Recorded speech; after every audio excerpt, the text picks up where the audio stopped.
Students in Wisconsin will be facing new standardized tests as they head back to school this year. The tests match up with the Common Core state standards. Those standards were designed nationally to improve students' test scores. Fox 11's Kelly Schlicht shows us what the new tests might look like. The Common Core state standards spell out by grade level what students should know. This year, new tests will measure that knowledge. We're trusting that the curriculum that we've developed will prepare kids to be successful. Let's take a look at how standardized testing will change. Students used to be tested on the Wisconsin Knowledge and Concepts Exam, or WKCE. It measured achievement in math, English, science, and social studies. The WKCE only tested students in grades 4, 8, and 10. But the new Common Core state standards measure progress in every grade. Kindergarten through second graders will take the PALS test. It's a literacy screening test. Third through eighth graders will take the Smarter Balanced assessment. It tests English and math. Fourth, eighth, and 10th graders will still take the WKCEs in social studies and science. Ninth and 10th graders will take the Aspire test. It's an ACT practice test.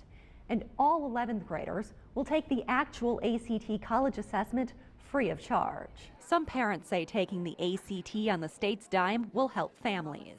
It's a good test. Everybody should take that. You know, it's a good measure to kind of see where you're at. Others say the ACT puts some students at a disadvantage. Not everybody goes on to college and that stuff. Some kids can do it and some kids can't. However, 11th graders in many school districts, including Green Bay, will also take the WLUK-TV assessment. The WLUK-TV is a career readiness assessment, and that will, I believe, not only give students an idea where they stand and where they might go in the future after high school, but it also can be used for admissions to technical college. But critics of the Common Core have another view.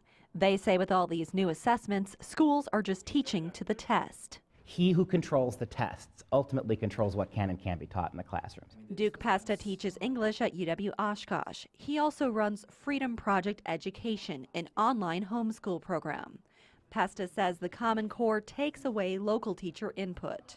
Suddenly you don't have local control. Suddenly this doesn't matter what the state does. All that matters is getting your kids ready for that test. Schools say that's not true. We don't teach to the specific questions on the test, but we should be covering similar or the same content. School administrators say the way students take tests will change. This coming year, students won't be sharpening as many number 2 pencils and filling in the Scantron sheets. They'll be going online to complete their assessments. Administrators say they'll see test scores faster with an online system. In the past, we would typically give the WKCE in the fall. We would get the results for kids sometime around March. Not a very timely process. With Smarter Balanced and with Aspire, we should have our results in 2 to 3 weeks.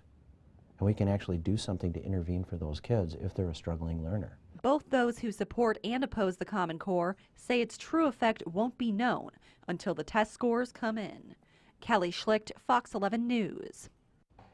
Well, do you think you're smart enough to pass these new standardized tests? You can check. We have a practice test that you can take.